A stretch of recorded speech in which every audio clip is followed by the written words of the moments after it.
Morning, नमस्कार, सुप्रभात आप सभी लोगों को। मैं डॉक्टर संगीता सिंह आज कार्ल मार्क्स के सिद्धांत को आपको बताऊंगी कि कार्ल मार्क्स का सिद्धांत उसने अपना जो है नीति शास्त्र में, नैतिकता के क्षेत्र में उनके सिद्धांत का विशेष महत्व, उन्होंने नैतिकता के क्षेत्र में क्या सिद्धांत दिया। तो आइए देखते हैं कार्ल मार्क्स। कार्ल मार्क्स एक जो है जर्मन दार्शनिक थे।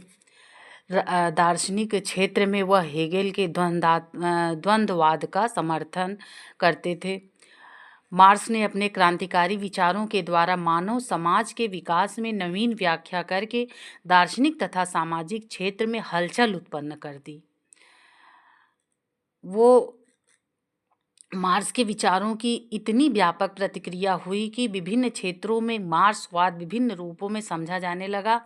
मार्क्सवाद को सामाजिक क्षेत्र में समाजवाद, साम्यवाद, दार्शनिक क्षेत्र में द्वंद्वात्मक भौतिकवाद, ऐतिहासिक क्षेत्र में ऐतिहासिक भौतिकवाद, साहित्य में प्रगतिवाद आदि नामों से संबोधित किया जाने लगा। देखिए, आर्थिक आधार पर ही मानव की सभ्यता व संस्कृति का निर्माण होता है। मार्क्स जो है मार्क्स की स्थापना में अर्थशास्त्र को विशेष महत्व दिया गया है। किसी युग के परिवर्तन की वास्तविक शक्ति आर्थिक होती है। मार्क्सवाद ने मानव जाति के चिंतन के इतिहास को झकझोर कर रख दिया तथा मार्क्स ने चिंतन के सभी पक्षों को अपने सैद्धांतिक आधार पर कसकर देखा और अंततः इस निष्कर्ष पर पहुंचा कि ये एक वर्ग विशेष की स्थिति का सूचक है। तो इसी क्रम में वो कहते हैं कि जो ये दो प्रकार इसी क्रम में जो मार्क्स हैं वो क्या कहते हैं कि कभी सार्वभौम नहीं बन सकते। क्या वह दर्शन, राजनीति, अर्थशास्त्र का प्रकांड विद्वान था और अपनी विद्वतापूर्ण समालोचनाओं में इतिहास, दर्शन व आर्थिक जगत के वास्तविक रहस्यों का उद्घाटन करने में सफलता प्राप्त की। तो इस तरह हम देखते हैं कि यहाँ पे आज मैं आपको बताऊंगी कार्ल मार्क्स का नैतिक सिद्धांत। तो कार्ल मार्क्स देखिए एक वर्गहीन समाज के क्या थे, संस्थापक माने जाते थे। वो दास प्रथा का अंत करना चाहते थे। जो पूंजीपति थे वो जो है धनाढ्य होते जाते थे, मेहनत मजदूर करते थे और धनी होकर के वो अपना धन इकट्ठा करके वो पूंजीपति बनते जाते थे और उनको पैसा कम देते थे। इसी का वो जो है हमेशा क्या करते थे, विरोध करते थे। ये सामान्य है कि वो पूंजीपतियों के विरोधी थे। उनका कहना था कि कोई न दास हो न कोई राजा हो, सब एक समान हो, सब पर सबका अधिकार हो और जो जितना मेहनत करे उतना उसको उसका पारिश्रमिक मिले। तो इसीलिए कार्ल मार्क्स का सिद्धांत काफ़ी फेमस है। ये काफ़ी जो है समाज में क्रांति लेकर आए कार्ल मार्क्स। और ये जो दास लोग थे इनको अपना मसीहा मानते थे। इसीलिए देखिए कार्ल मार्क्स का नैतिक सिद्धांत शाश्वत या अपरिवर्तनीय मूल्यों पर आधारित नहीं है, बल्कि यह ऐतिहासिक भौतिकवाद, हिस्टोरिकल मैटेरियलिज्म है और वर्ग संघर्ष से जुड़ा है।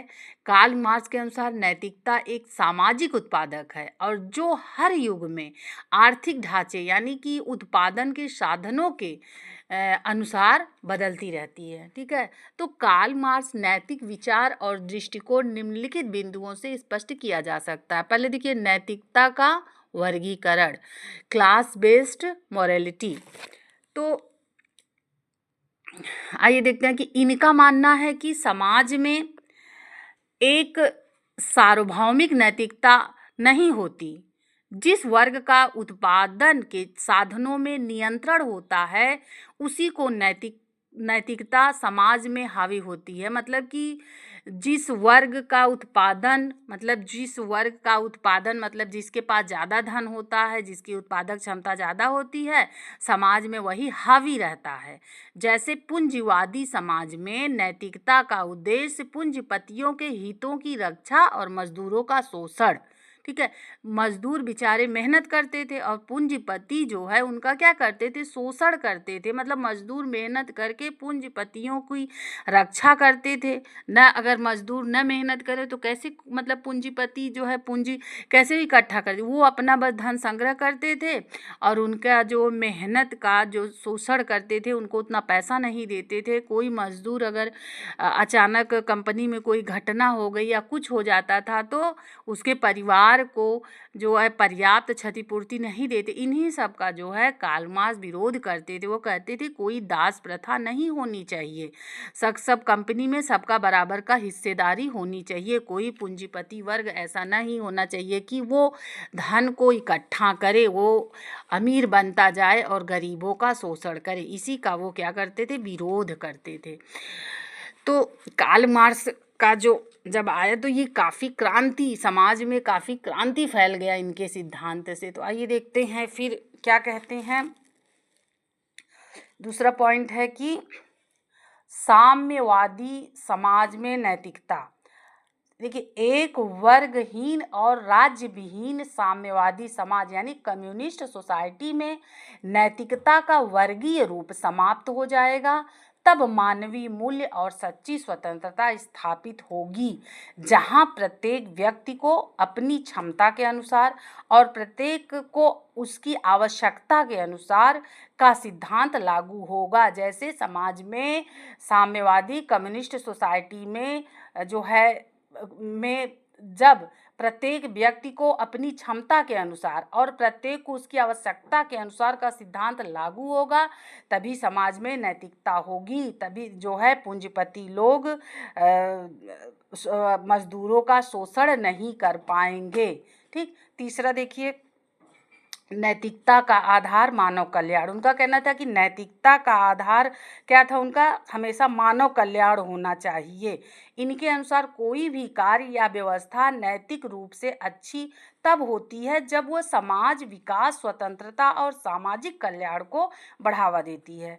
इसके विपरीत जो व्यवस्था या कार्य इंसानों को गुलाम बनाता है, उनका दमन करता है, जैसे पूंजीवाद, वह अनैतिक है। ठीक है। तो वो जो है पूरी तरह से विरोध करते थे दास प्रथा का, मजदूर प्रथा का। उनका मानना था कि समाज में जो पूंजीपति लोग हैं और जो दास प्रथा है उसका अंत होना चाहिए, क्योंकि उन्हीं के परिश्रम से वो धन का जो है कमाते हैं, लेकिन उनको जो है कम देते हैं। तो इसका जो है अंत होना चाहिए, तभी मानव का कल्याण हो सकता है। तो यही इनके नैतिकता का आधार है।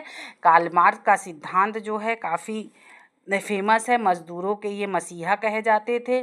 ठीक है। तो यही अब इसके बाद मैं आपको बताऊंगी कि इनका जो है बहुत फेमस है वर्ग संघर्ष का सिद्धांत। तो अगले वीडियो में वर्ग संघर्ष का सिद्धांत इनका क्या है इसको बताऊंगी। तो इस प्रकार कार्ल मार्क्स जो है जर्मन के दार्शनिक थे। इनका जन्म जो था यहूदी परिवार में हुआ था। इनकी एक पुस्तक है दास कैपिटल जो काफ़ी फेमस है। तो एक अलग से वीडियो में इनके पूरे जीवनी को बताऊंगी, इसमें बताना पर्याप्त नहीं है। तो आशा करती हूँ आपको आज कार्ल मार्क्स का नैतिक सिद्धांत समझ में आया होगा। थैंक यू, धन्यवाद।